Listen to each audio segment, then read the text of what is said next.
Hey, I'm Lindsay Lyman. I worked almost 12 years at Amazon and saw so many brilliant and successful overachievers burn themselves out and leave their jobs because they're so stressed and anxious. But guess what? Having a successful career does not have to be at the expense of your mental sanity and personal time. There's an easier way, and I can show you how. Let's do this.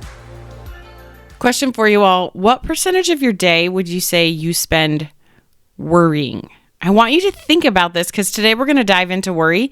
It's this sneaky little thing we all do, and it's pretty socially accepted and sometimes, I don't want to say encouraged, but we feed into it. But there is zero benefit to worry, not a single benefit to worry. And I want to talk to you a little bit about what I mean by that today. And if you find yourself being someone that worries a lot, offer you some things to try instead. So just do a quick audit. What percentage of your day do you think you spend worrying about your job, money, relationships, kids, having them, dealing with them, getting everything done and not forgetting something? I found before I kind of did this mental audit, I would guess, truthfully, I spent a good 20% of my day in some form of worry. So I love me some Brené Brown. In her book, Atlas of the Heart, I love the explanation she gives of worry, and I want to read it to you here for a minute. She says, worry and anxiety go together, but worry is not an emotion. It's the thinking part of anxiety. Worry is described of a chain of negative thoughts about bad things that might happen in the future. Okay, so I love how she's like, it's not actually an emotion that we have. It's a portion that makes up anxiety. It's the thoughts creating that anxiety. That's how she defines worry. She goes on to say, what really got me about the worry research is that those of us with a tendency to worry believe it's helping for coping. It's not, she says. Believing it is uncontrollable, in parentheses, which means we don't try to stop worrying, and try to suppress worry thoughts, parentheses, which actually strengthens and reinforce worries, end parentheses.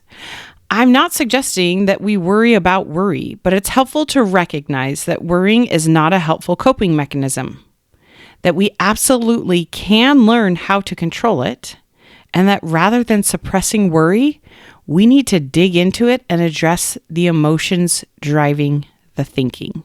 You guys, this is so good. Okay, so worry is the thinking part behind the anxiety. We believe it's a helpful coping mechanism. She says, she's like, nope, it's definitely not. We believe we can't help it. It's out of our control. It just happens, but that's not true. And I love how she says, when we try to suppress it, we actually strengthen it and reinforce it.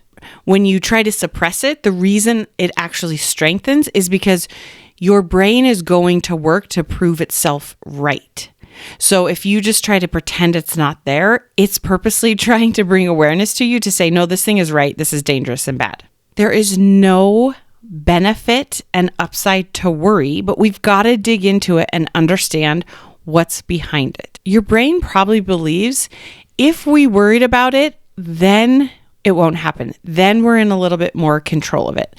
Let's say, for example, you're worried about losing your job. That's a true, genuine emotion that you're having, the anxiety about potentially losing your job. Worry is the thoughts behind that anxiety. When you're having worried thoughts that create anxiety for you, you may be working some pretty crazy hours. Maybe you're trying to highlight all the value you bring and the good things you do to leaders and in meetings in a way that's just a little bit weird.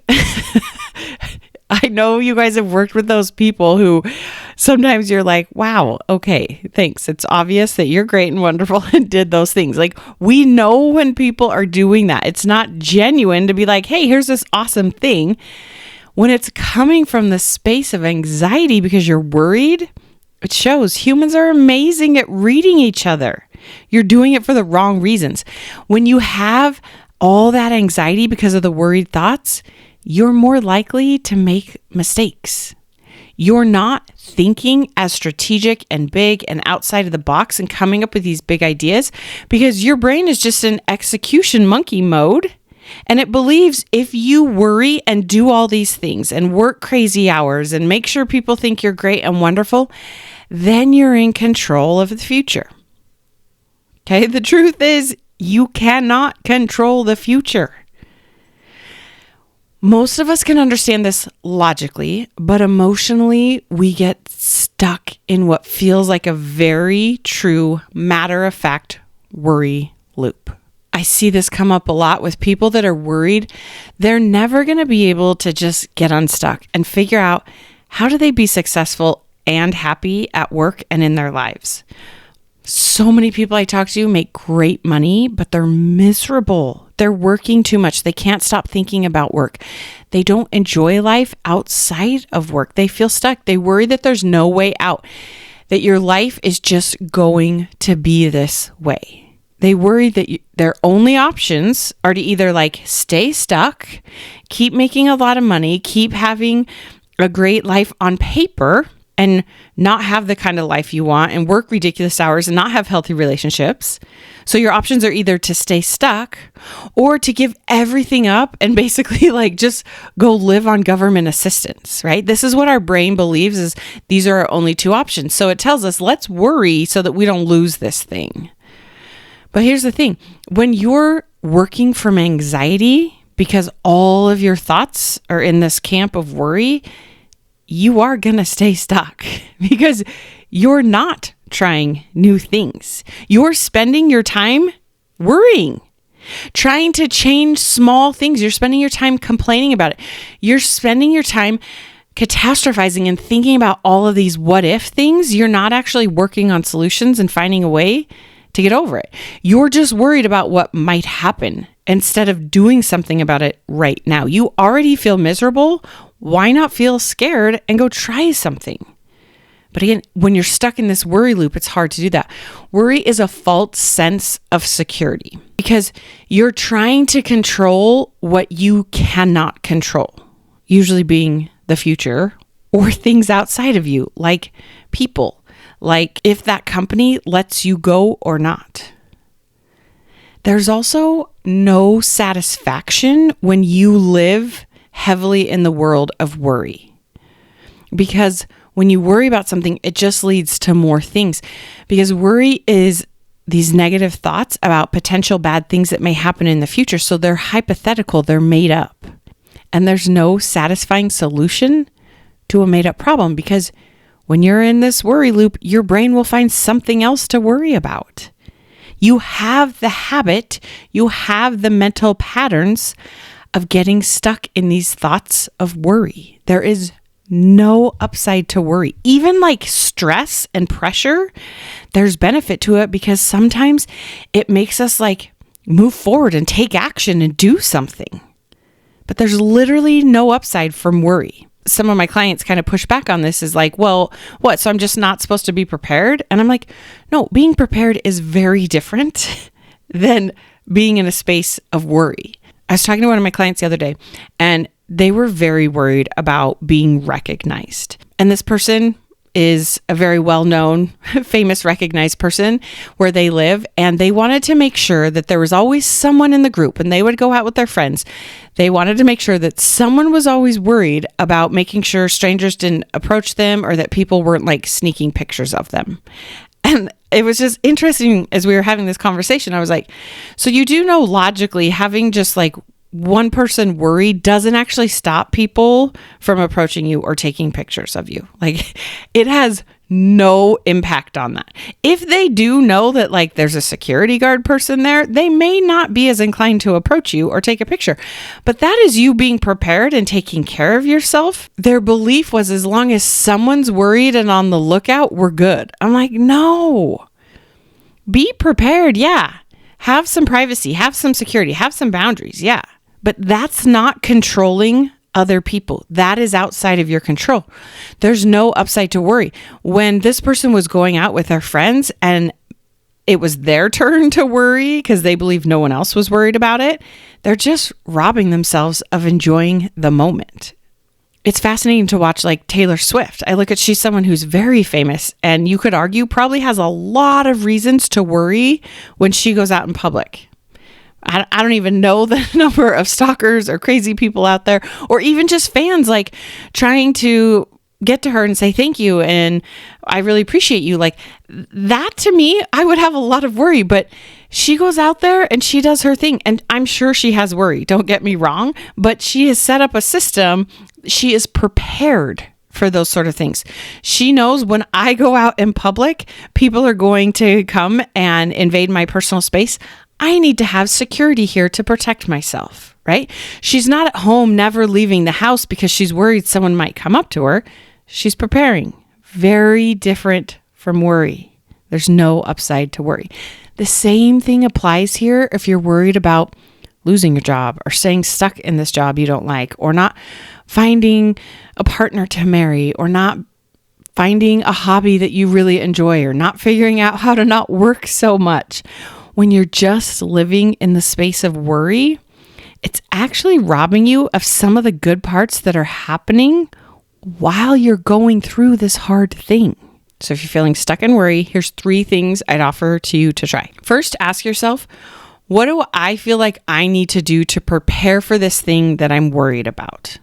I think of like financial situations. People are like, oh, don't worry if you lose your job, it's going to be fine. I'm like, no, I believe there's a sense of worry there, but how can you prepare yourself, set yourself up for success in case this thing happens that helps you not have as many worried thoughts? Maybe you need to have savings that you could use to live off of for 3 to 6 months and cover all your expenses. Sometimes knowing you have that money in the bank helps you be able to manage your brain so that you don't have to worry. You're like, yeah, that would be rough if it happened, but I've got this financial security here I can lean on if I get to that. I don't need to worry about that. If you're really stuck in something that you're worried a lot about, is there something you could do to prepare in case that thing happens? I'm not talking about go to extreme situations. I'm not talking about get obsessed with it. But yeah, have some financial savings. If you're worried the world's going to implode, have some food storage and water on hand. If you're worried your boss is going to be really upset about something, talk to them as soon as possible. Tell them the whole truth. Don't surprise them. Don't wait for the time when you think they're going to be worried. First thing I'd offer you to do is look at how could you prepare in a healthy, balanced way to set yourself up for success if that thing did happen. Okay? Not all the things we worry about we can prepare for, but some of the things we can. Second, give yourself a real problem to solve. Remember, worry is hypothetical problems, and your brain loves a problem to solve. Go give your brain a real problem to solve.